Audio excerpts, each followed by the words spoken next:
and it just blows your mind. It is insane. Your brain on reels becomes a toddler who just throws tantrums if something doesn't go their way, pretty much.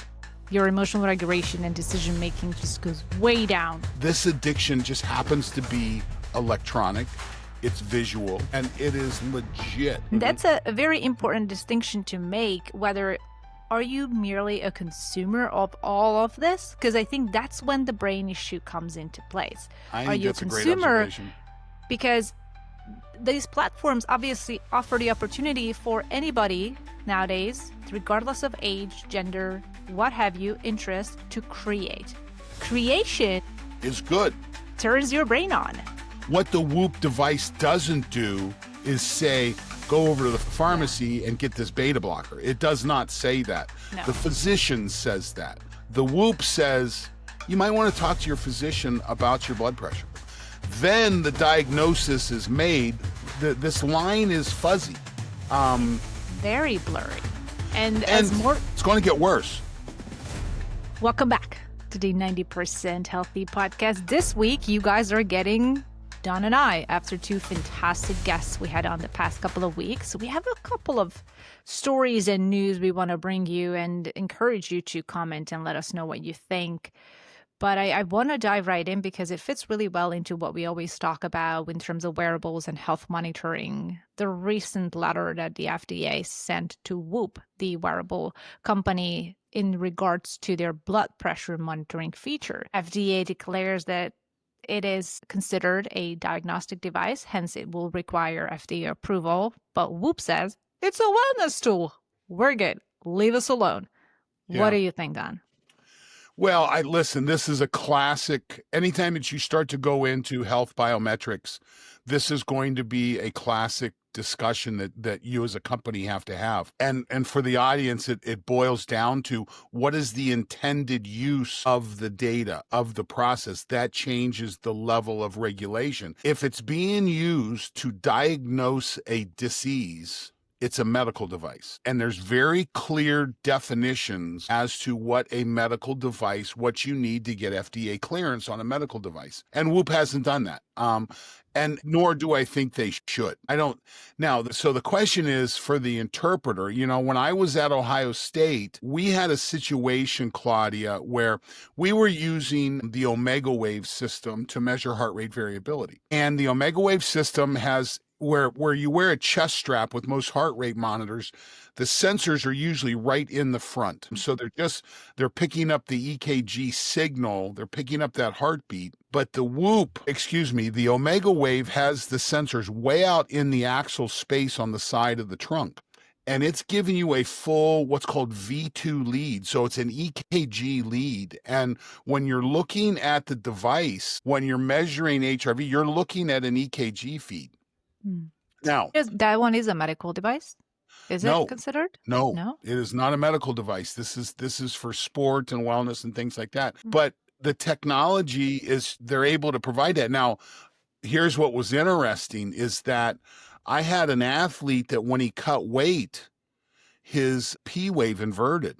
So when you look at an EKG, there's a little pump that's called the P wave, and then there's the QRST complex, and his P wave inverted. And this was odd. I've never seen this. What does that before. mean?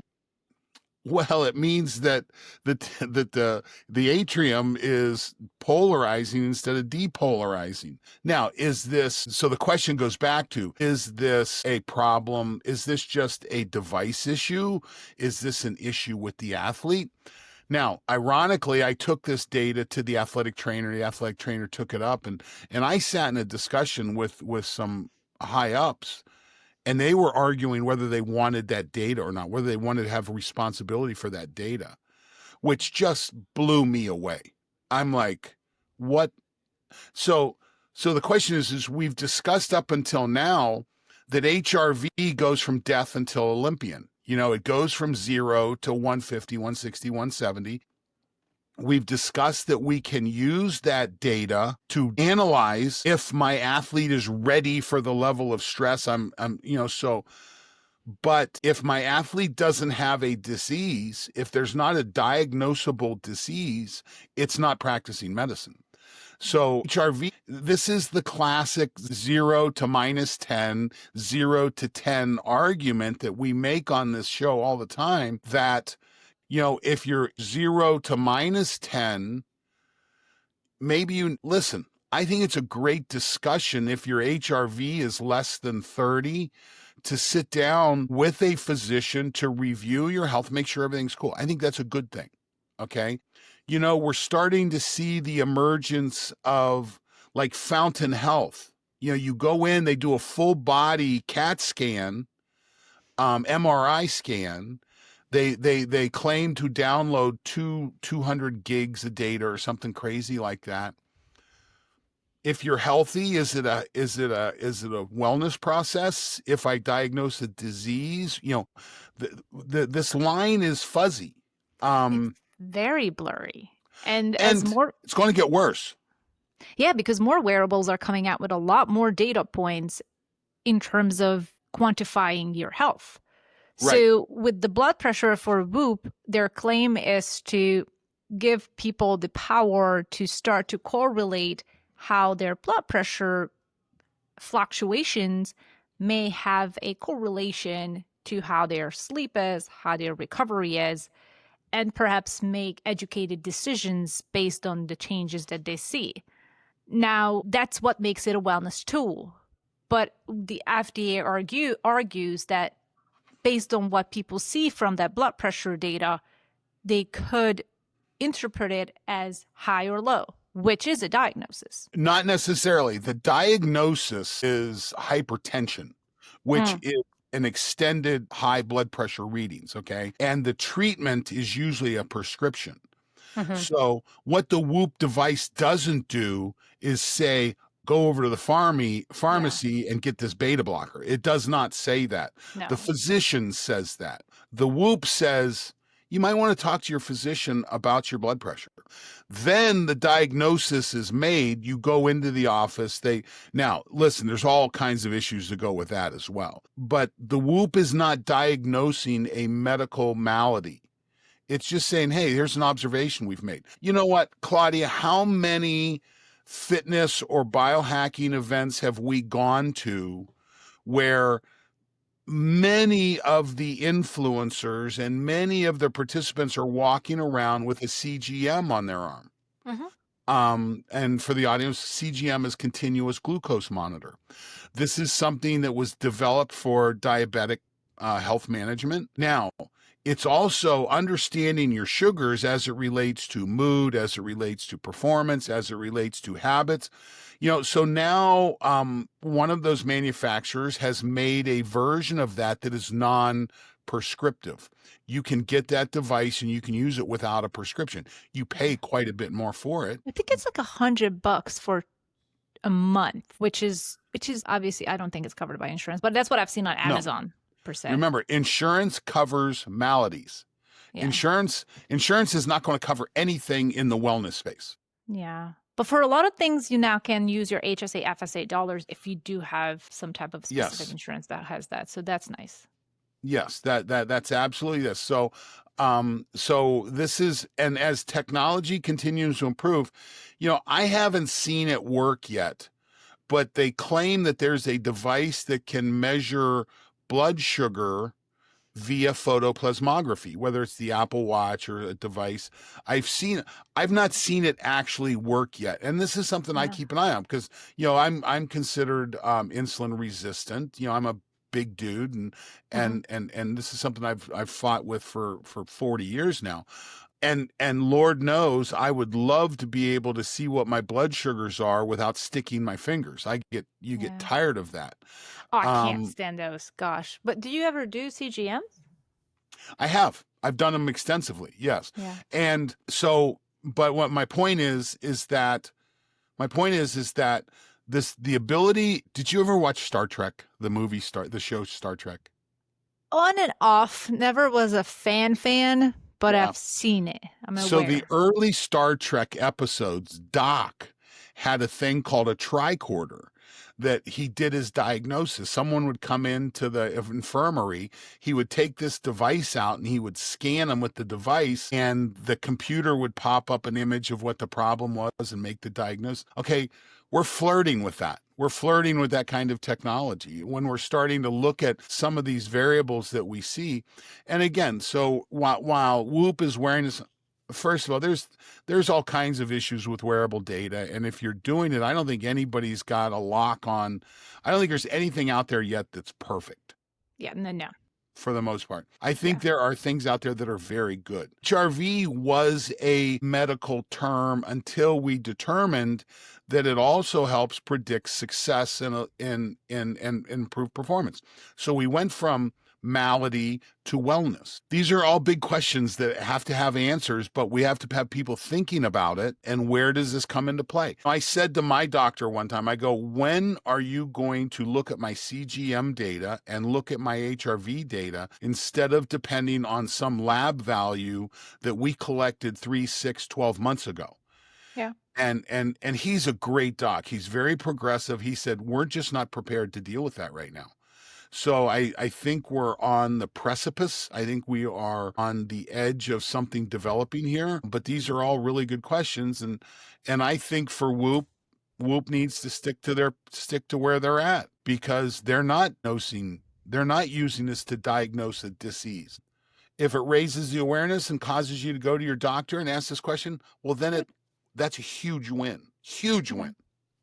It really creates an increased awareness around your health turned into data.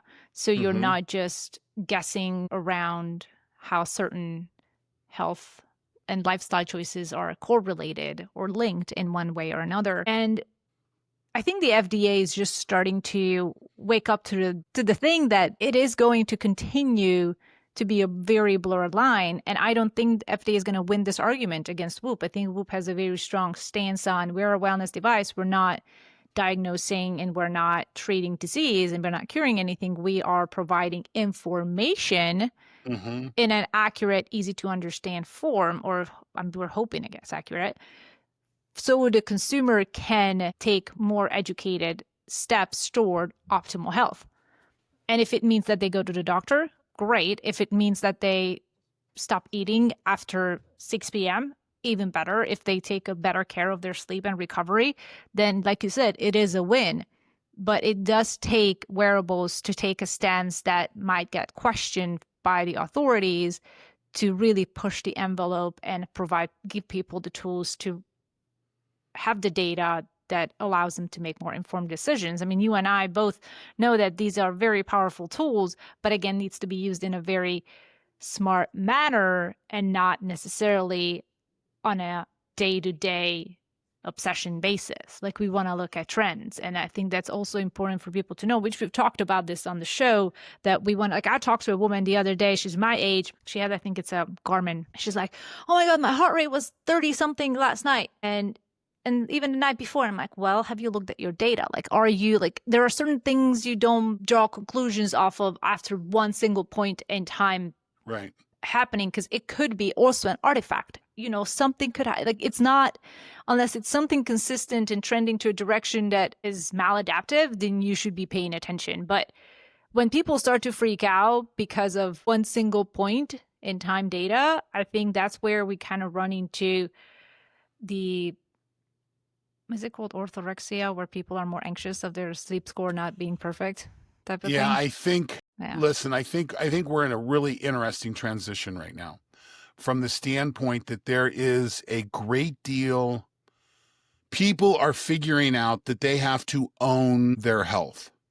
They can't depend on someone else to own their health. It's up to you. And owning your health means owning your fitness, owning your eating, owning your psychological, owning all of these areas. And as we start to move this way, there's going to be transitions. There's going to be changes. There's going to be mindset changes. And I don't think there is any doubt, no doubt in my mind whatsoever, that owning your health is good. Okay, number one. Number two is, does everyone have to have physician level knowledge in order to own their health? No, I don't think that's the case. But I do think you have to recognize when I feel optimum, when I don't, recognize cause and effect, recognize some of these things and be able to explain it. I think that's important as well. I was listening to another podcast the other day, and the one of the guests used this term called ARC. It's an acronym for, number one, you build awareness. Number two, you establish relationships. So awareness, relationships, and number three, you develop commitment. And I love this acronym, and I love the way this works, because awareness usually uses some type of assessment. Okay. Because one of our challenges in owning your own health or doing these things is a confirmation bias. Okay. If I've talked to one doctor, I've talked to a dozen that have gotten an Oura ring. Their HRVs are less than 25 consistently. And when you're doing this, how do we adjust this? Well, they just stopped wearing the ring. They said, screw it, I'm obviously fine. And they just took the ring off. I don't think that's the answer. But the device is not there just for confirmation bias. The device is there to develop awareness. Yeah. Hopefully you can take it and do some assessment. And if you go into your doctor and says, hey, I've got this Whoop band, it says my blood pressure is constantly high, I thought I should get winner chicken dinner. That's exactly what you want to have happen, because you have a relationship. So that second step is relationships. You need a relationship with a healthcare professional that you trust, that you can have a conversation with. And hopefully it's not a situation where you're walking in, they walk in the room, their hands on the doorknob trying to get to the next room before, you have anything out of your mouth. So you can sit down and have a conversation and share with them what's going on. So having that relationship's important. And these relationships go both ways. I have had several times, I've had people that have come to me for fitness assistance. They're using wearable devices, either heart rate monitors or things like that. They had been diagnosed with high blood pressure and their physician put them on a beta blocker. Well, a beta blocker will artificially suppress your max heart rate. It'll hold it down.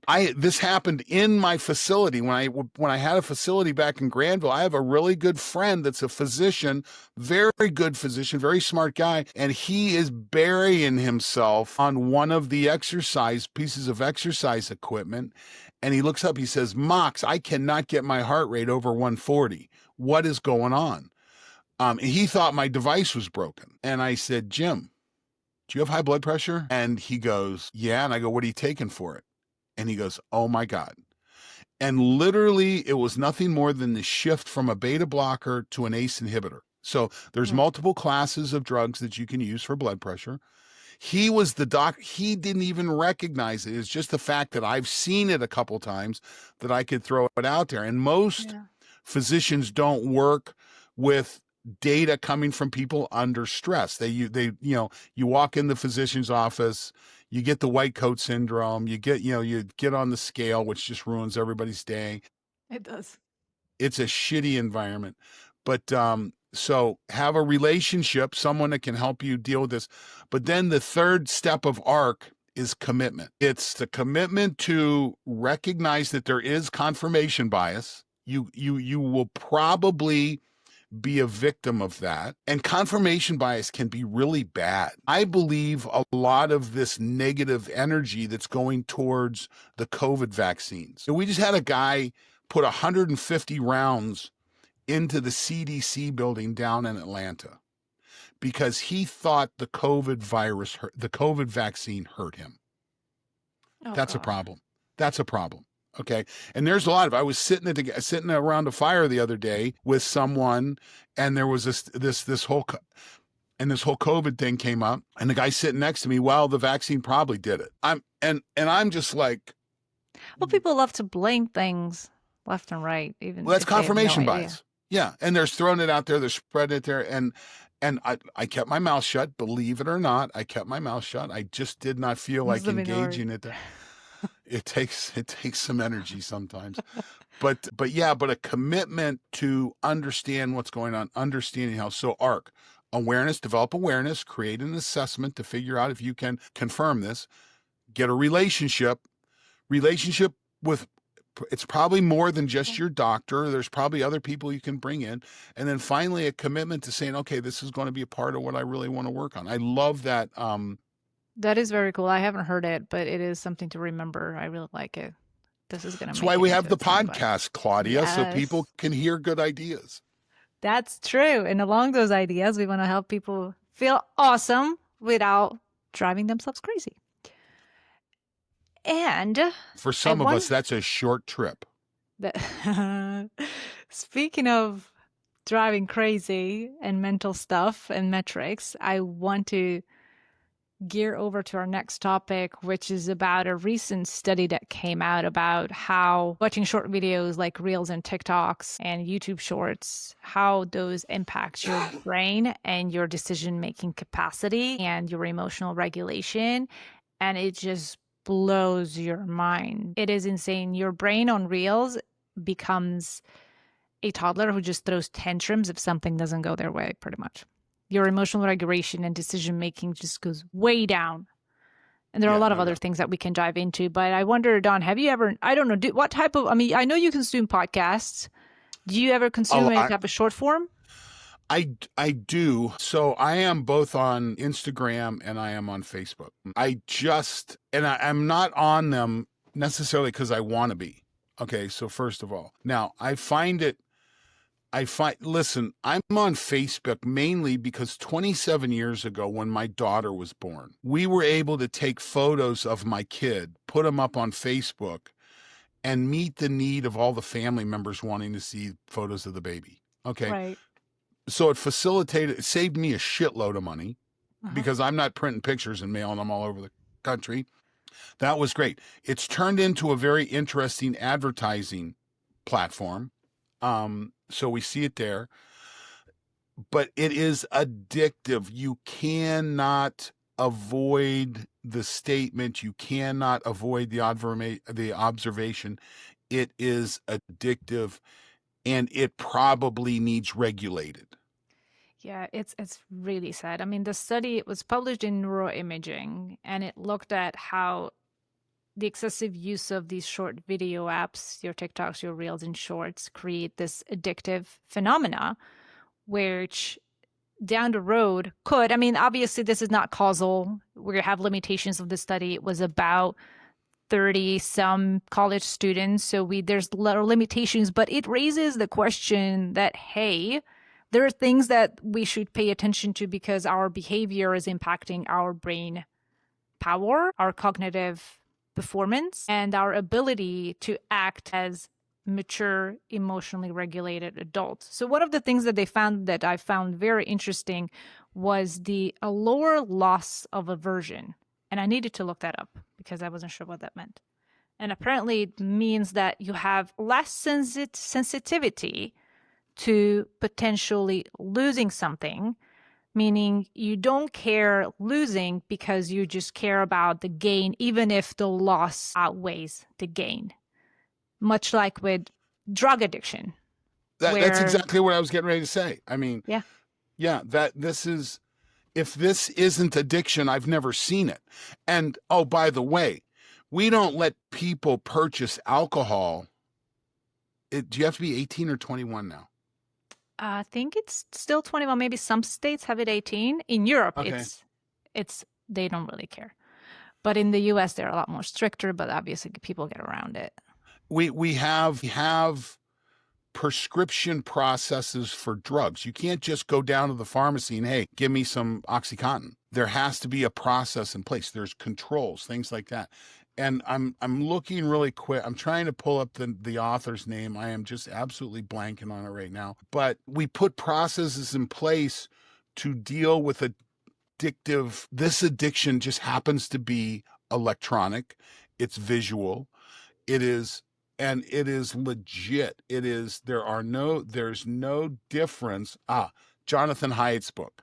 Jonathan Haidt is what I'm thinking about. So he's written several really good books. He just did one on anxiety in kids. Again, he was all over the news for nearly a year with this book. Wow. It's clear. It's addictive. You know what? You probably shouldn't give your kid a smartphone until they're at least 16. Probably. And go ahead. Sorry, because when we look at kids and their cognitive development, their prefrontal cortex that is responsible for executive function, for decision making, doesn't develop fully until even in the early 20s.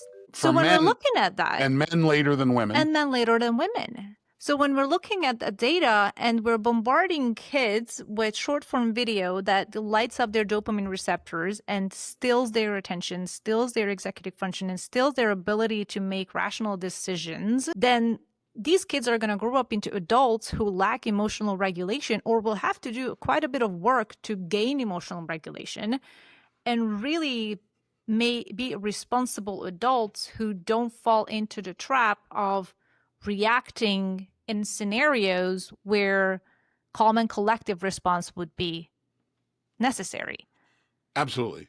Oh, So it's hit so much home because obviously I consume this stuff and I do see how it can be very addictive. One video coming after the next, and the algorithm just kind of sucks in what you like and what you spend more than 10 seconds on, and it instantly gives you more of that. And it's so calculated and it feeds up on our attention. And capitalizes on your fear response.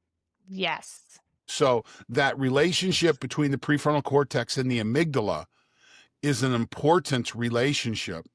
But this is where, okay, so let's go back to our ARC acronym. Mm-hmm. So there's awareness. Okay, there not only is there awareness, listen, as a parent, you don't have to look at this very long to say, okay, this is a problem.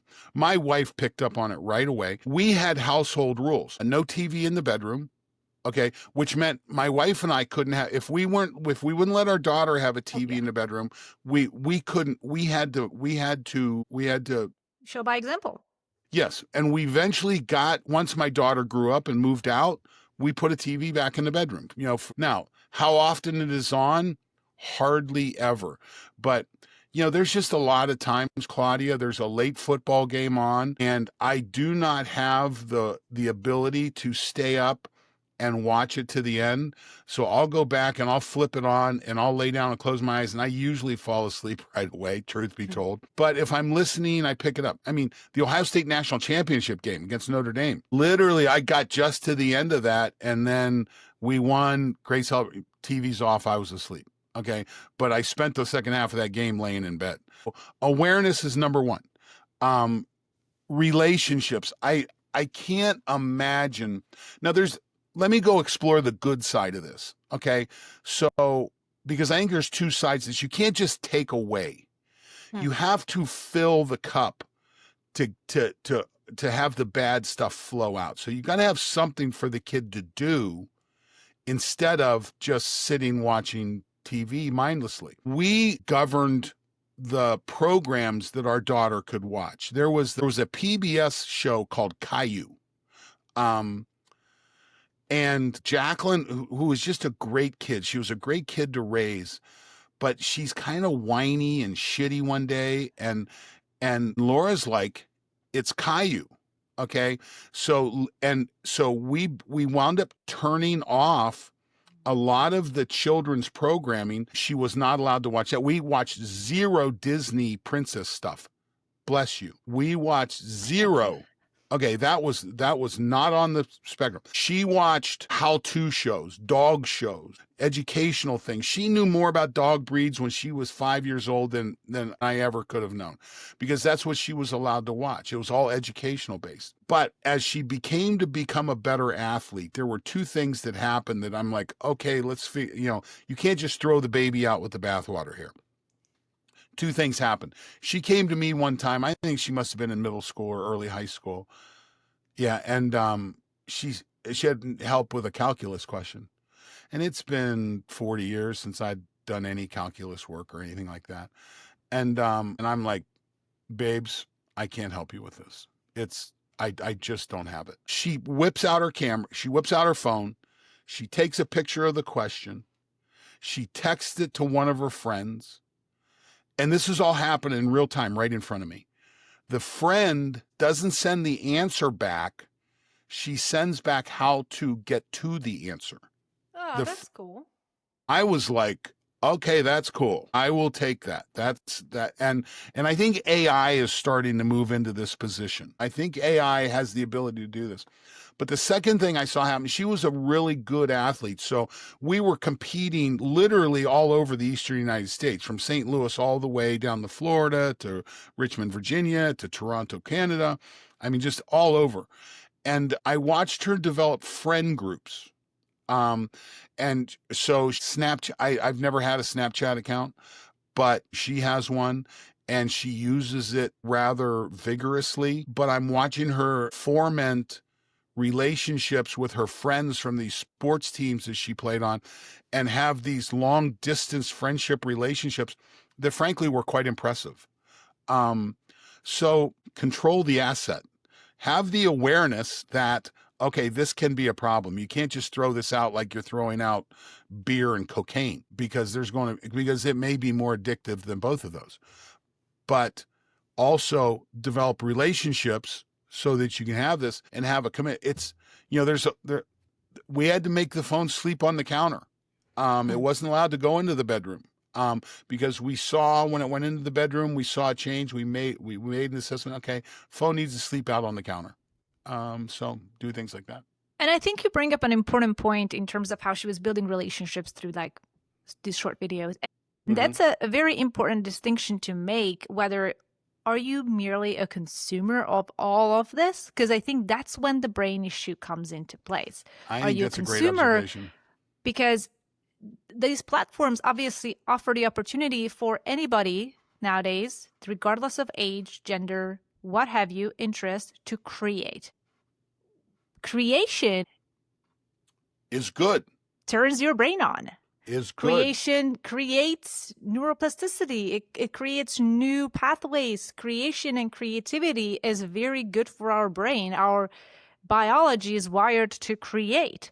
So there are, and I think just looking at this problem, it has the flip side. If you're creating, it's great. But if you're only a consumer and you're just doom scrolling for hours on end, then you're frying your dopamine. And I think there's something important about people to understand. We talk about dopamine.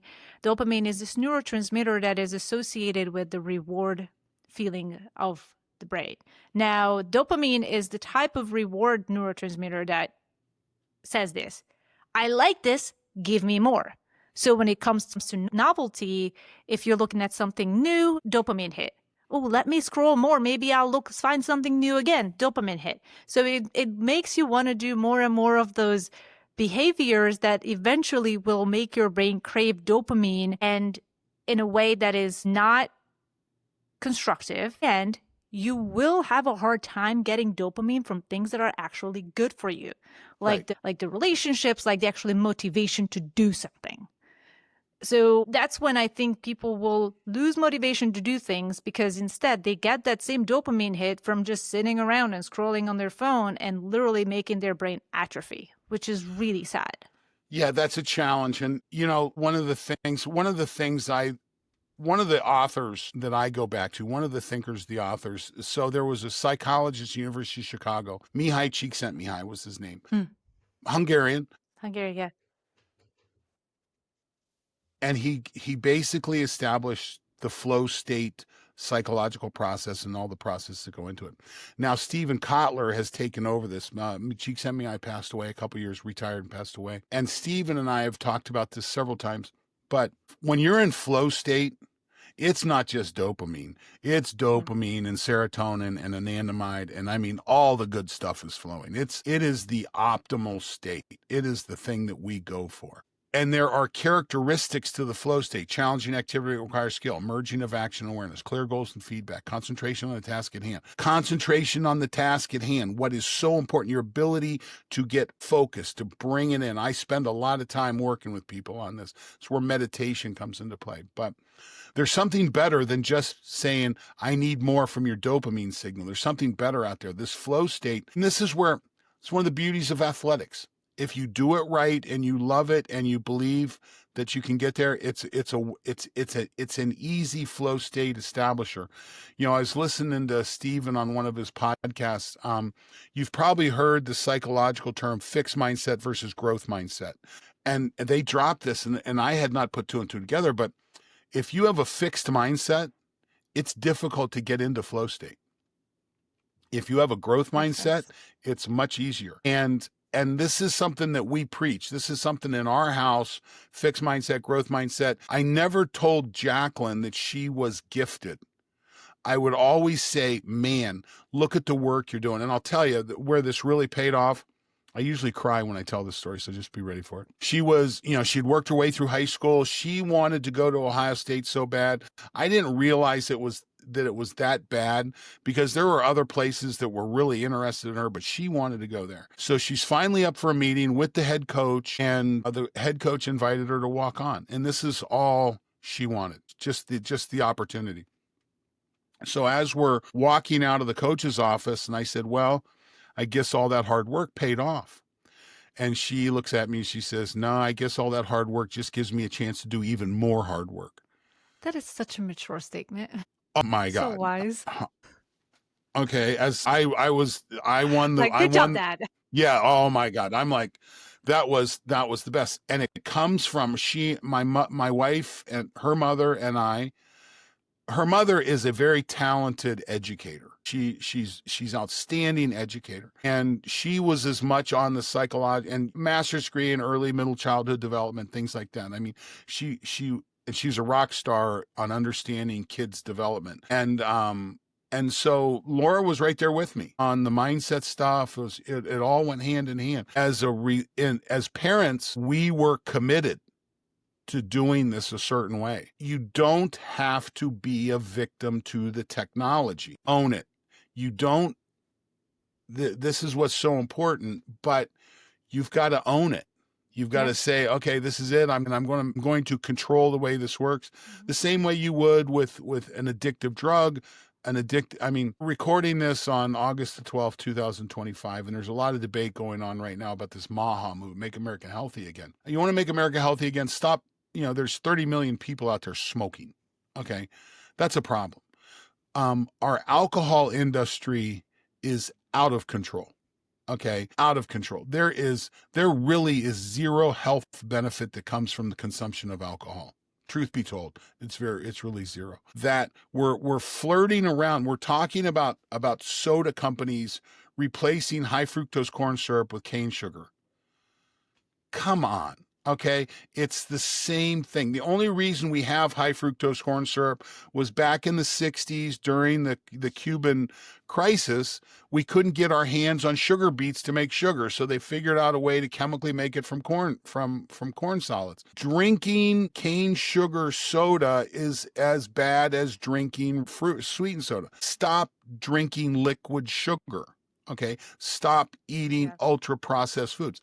Now, but you have to learn, what are my alternatives? You have to prepare food yourself. And listen, it's a challenge. It's so easy to pull over at the fast food restaurant and grab a meal and solve the hunger thing. That's really easy to do. But you have to step in. And for us, in our life, my wife is celiac. Okay, so this has changed the way we bring things into our life and how we have them in.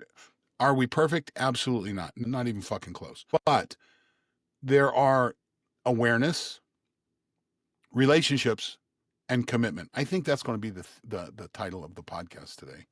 I like that. Yeah, I've got it written down.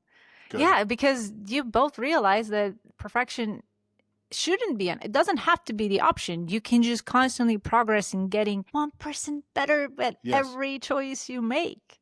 Yes. Because like you said, the screen that you're looking at can either control you or you can control what you're looking at. And it's all based on your decision. Like nobody, I would hope nobody's getting shoved stuff in front of them and tied their eye gaze into watching videos. Like that's not what's happening. But unconsciously, it is what the algorithm is doing. It is tying you to your phone. It's powerful. You don't even know it. It's powerful.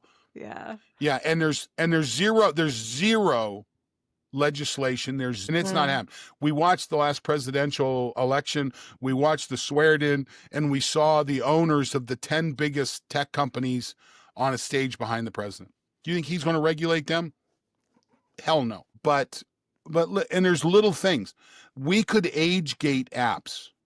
With the level of AI we have, there's no doubt in my mind that you could put an AI tool on top of the registration process that app could know how old the person is that's using it. There's no Yeah. doubt in my mind. You could age it. And Why can't I put a filter on my Instagram that says I want to watch for 15 seconds max, and then it shuts down, and I'm able to create controls. They're not I going to put that think in. there is something. I swear to God, I've heard somebody talk about how it's not letting them use their social media apps after an hour or something. I could be wrong. I could be Yeah. making this up, but I think there may be something that allows you to put some type of regulation. And so if you don't trust yourself, then let the technology give And you you the shouldn't stop trust sign. yourself. Okay, you shouldn't. Yes. Okay, It's because it's hitting the deep primal nerves. That's what it's triggering, and you shouldn't trust yourself.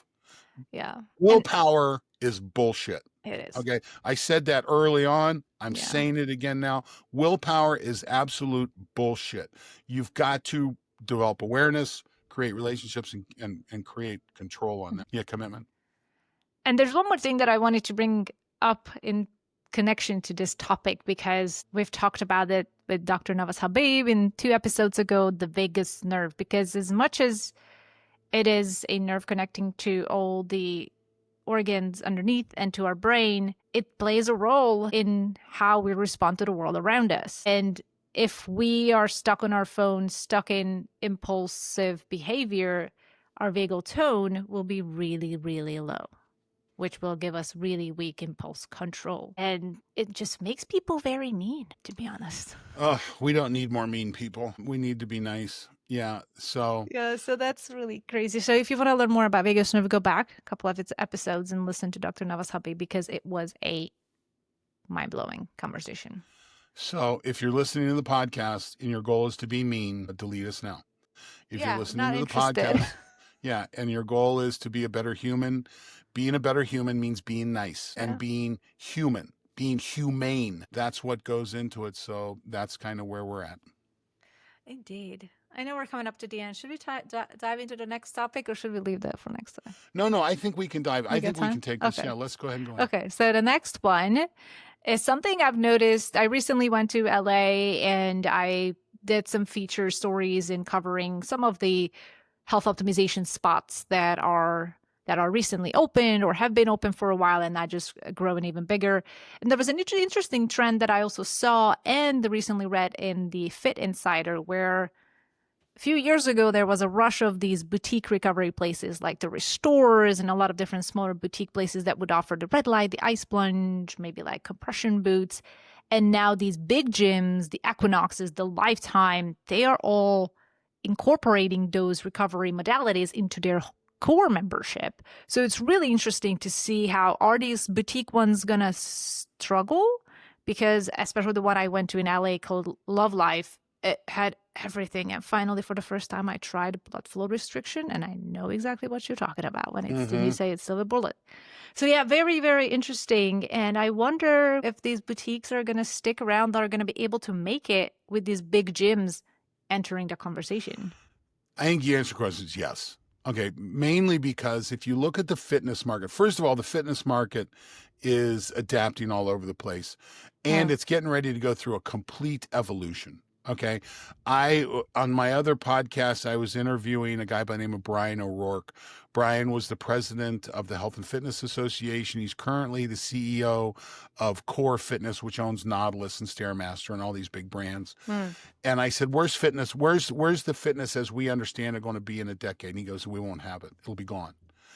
And I found that to be an interesting observation from a guy that's at the head of one of these organizations. So there's no doubt that it is evolving. You know, when I first started in fitness, I ran a mom and pop fitness center in Columbus, Ohio. It was called the Fitness Connection. It was an old racquetball court that they'd put fitness modalities in the corner courts.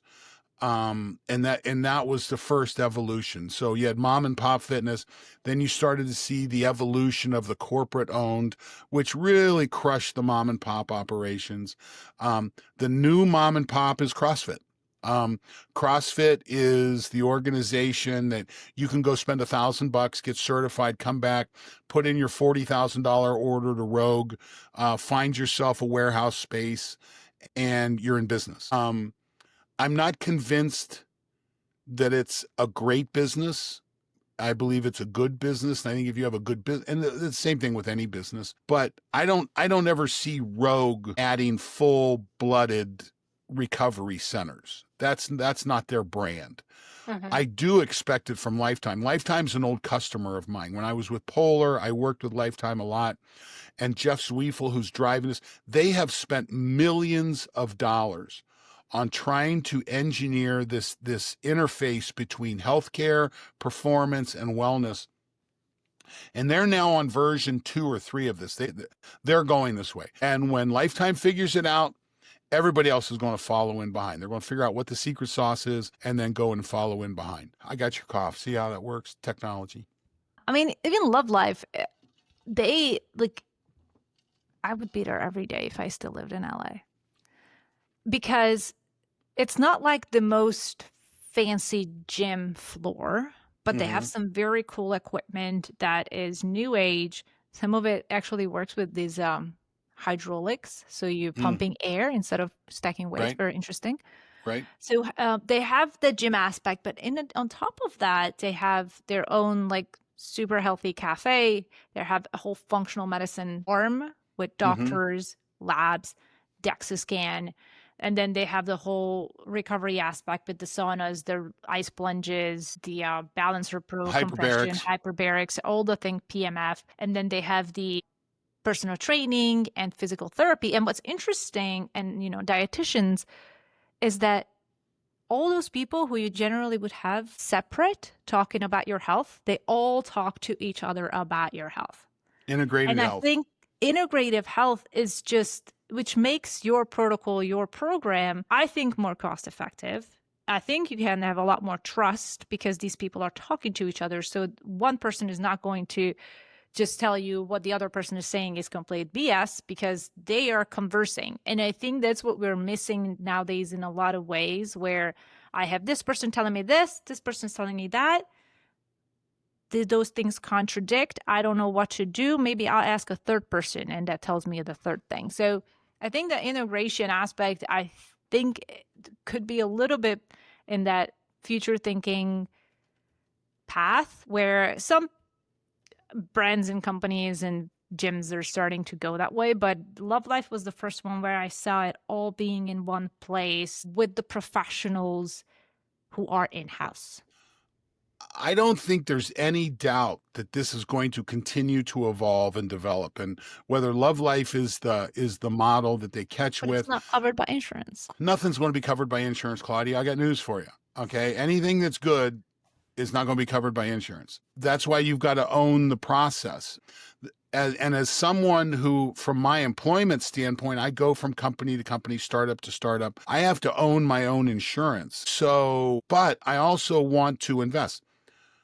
Listen, there's a reason why there is a sauna in my office, in my RV. There's a reason why there is a red light panel over my shoulder in my office, in my RV. There's a reason why there is a bike ergometer out in the other room. There's a reason why there is a ski ergometer on the outside, and I have my kettlebells, and I have my tools, and I have my rubber bands. Because I remember this when I was teaching 30 years ago. I was saying to my students, in your home, because home fitness had not, you got to remember, I started into this business back when the life cycle was invented. Okay. This was the first really home piece of exercise equipment. And it was revolutionary at that time. And I said to my students, I said, when you build a house, you lay it out and you dedicate, I don't know, probably 800 square feet, 80 square feet, a 10 by 8 by 10, maybe bigger than that, 120 square feet, to a dining room that you put $1,000 worth of furniture in, that you use 2 times a year, maybe. and that we will get on top of that when the dining room turns into a pretty cool fitness facility. Now, during COVID, we saw some of this. We saw COVID force people, and we saw Peloton take off. Yeah. They're trying to adjust right now to figure it out from a financial standpoint. But you saw, so we saw a look into this, but it doesn't change the fact that you have to recognize that our environment, our natural environment as it comes at us, is not going to promote health.